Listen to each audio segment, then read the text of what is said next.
Hey everybody, this is an improvement video in the cabinet assembly area, and it's regarding the hanging of the clamps. Armando Martinez from the maintenance department thought of this. He's making a prototype to hang those. It can be a safety hazard. So here's Armando. So that thing's going to hang on the shelf and then the clamps are going to hang off of it, right? Yeah. That's kind of the idea. That's a prototype? Yeah. Okay. You want to go put that up right now? Should we try it? Oh, yeah.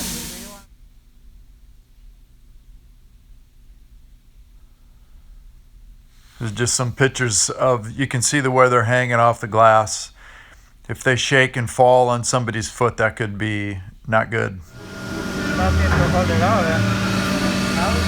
So with that prototype, we'll probably hang 3 or 4 together. We'll take these down to Albert in the metal shop.